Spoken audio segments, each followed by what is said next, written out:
Hi, my name is Zirko, and in today's video I'm going to be showing you guys how I was able to get multiple full ride scholarships.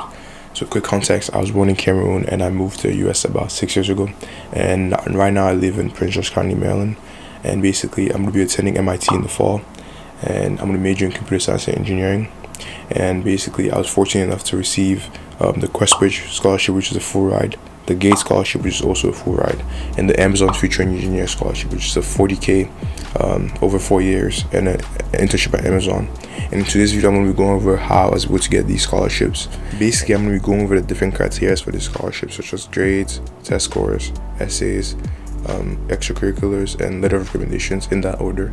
Before we start, the main reason why I'm making this video is because I remember being in your shoes, trying to get scholarships, looking on YouTube, and now that I've actually gotten the scholarships, I feel like I need to give back to everyone. And this is my first video, so I would appreciate it if you like and subscribe. And yeah, let's get started. Alright, first of all, let's start with grades. So people like to obsess over grades so much, but I'm going to tell you right now, grades are just what gets you through the door. Like, grades or like just the bare minimum of what gets you through the door. So basically for grades, that you want to take the best classes that are available to you. For example, if your school only offers 2 APs, just take those 2 APs and try to your best in them. Don't compare yourself with other people that are taking like 10 APs, 12 APs. Just make sure in your school you take the best classes that are available to you and you try your best in them.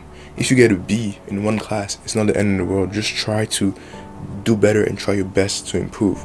Basically all these scholarships, even colleges, they look at your application in context of your school. So if your school only offers a certain amount of classes, just make sure you take the best classes that you can take in your school. For example, if your school doesn't have that much APs, you can also take dual enrollment classes, which also is basically like an AP. So just make sure you try your best and don't obsess over grades too much. Okay, now with test scores. Test scores are really important.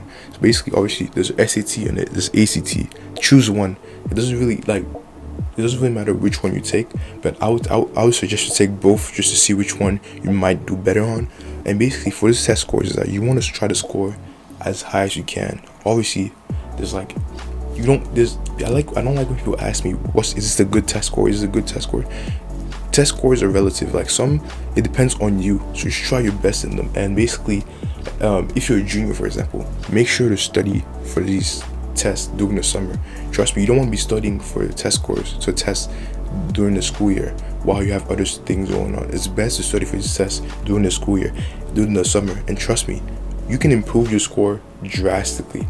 I improved my test scores so much by studying. I feel like the more time you put into studying for these test scores, the more like your score improves. So just make sure you study and try your best in this test. Test scores are really important because grades are at different school. Grades can be different, so test scores are a way for not only in colleges but these scholarships to like know like if you really know your stuff, you know.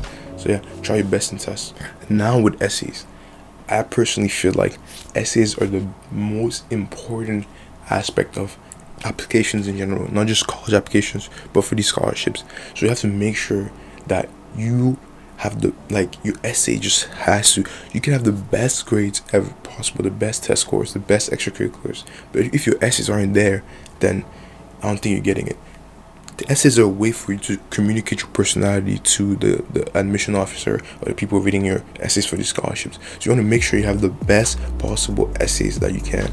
And basically for the essays, what I would say is that don't try to go on online, search up like the problem and see what other people answer. Essays have to be authentic to you. The more authentic and unique your essay is, the better it is.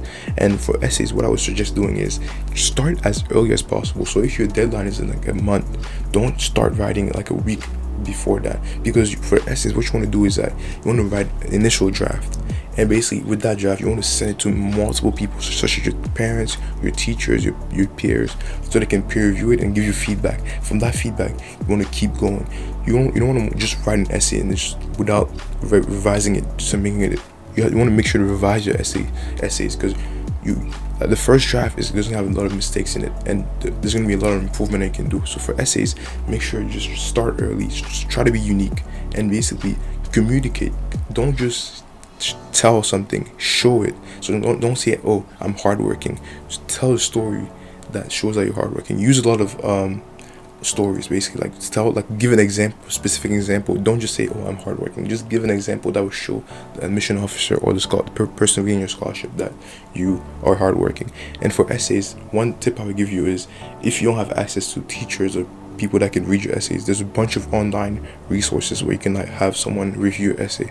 The one I use is called Matriculate. I'm gonna leave a link in the description, but it's really helpful for essays. So yeah, essays, make sure they're the most important part of the process. Make sure you take a lot of time on them. And yeah, okay, extracurriculars are like also very important, but I would say extracurriculars are like a second after. So essays are first and then second in terms of importance. Basically, extracurriculars are what you do out of school, if you don't know what extracurriculars are. And basically, this is basically what defines like who you are as a person, because in school you're forced to do what like the teacher wants you to do. You're forced to take specific classes, but when you're out of school, you're free to do whatever you want. You could spend that time doing nothing, but you can also spend that time doing something meaningful that's going to help you in the future. So basically, for extracurriculars, I would say do something that you want to do, that you love. Don't just go online, search up, oh, what extracurriculars can I do?